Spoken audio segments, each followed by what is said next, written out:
अस्सलामुअलैकुम वरहमतुल्लाहि वबरकातुहू। जुमा के दिन ख़ासकर ये मसला सामने आता है कि नहाने के बाद फिर से क्या जुमा की नमाज़ के लिए वज़ू बनाना ज़रूरी है या नहीं, क्योंकि बाज़ जगह और बाज़ लोगों को ये ऐसा करते हुए देखा गया है कि गुस्ल करके आए, तेल लगा करके, इत्र लगा करके फ़्रेश हुए, नए कपड़े पहनने के बाद जब वो मस्जिद के लिए निकलते हैं तो फिर से एक बार वज़ू बनाते हैं या फिर मस्जिद में जाकर के वहाँ वज़ू बनाने को ज़रूरी समझते हैं।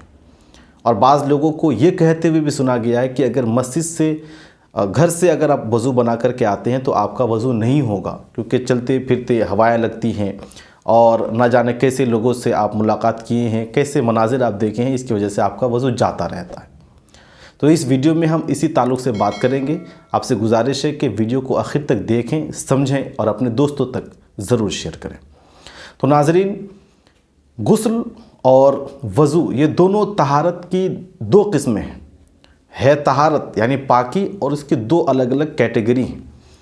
उसमें से जो गुस्ल है इसको तहारत कुबरा कहते हैं, यानी बड़ी तहारत, बड़ी पाकी, और जो वज़ू है उसको तहारत सुगरा कहते हैं, यानी कि छोटी पाकी। तहारत कुबरा यानी कि गुस्ल, उसमें जब आप सुन्नत तरीक़े से गुस्ल करते हैं तो आप पर ज़रूरी है कि हर जगह आप पानी पहुँचाएँ, ख़ासकर नाक के नथनों में और मुंह के अंदर जितने मुकम्मल जो हिस्सा है उसमें पानी अच्छी तरह से पहुँचा करके आप गरगरा करें और मुंह को साफ़ करें। तो इस तरह से जो है ना आप सुन्नत तरीक़े से गुस्ल करते हैं तो इसमें आपका वज़ू भी पा लिया जाता है और सही तरीक़े से गुस्ल भी हो जाता है।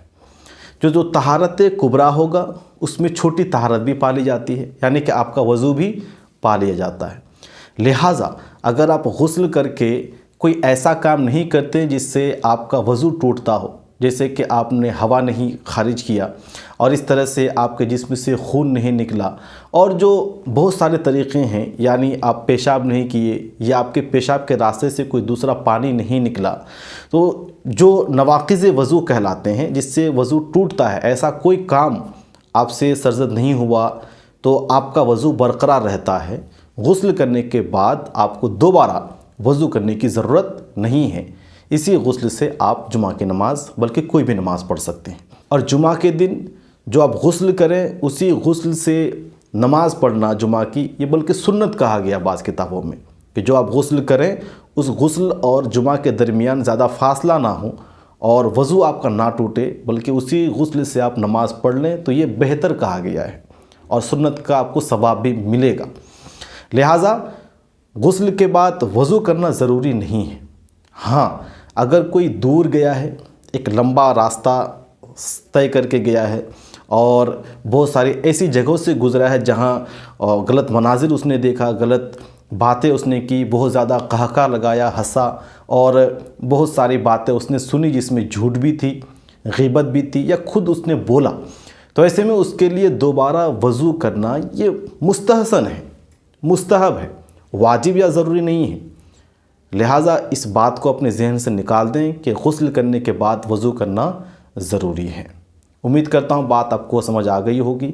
मिलते हैं किसी नई वीडियो में नए टॉपिक के साथ। जब तक के लिए इजाज़त दें। अस्सलामु अलैकुम वरहमतुल्लाहि वबरकातुहू।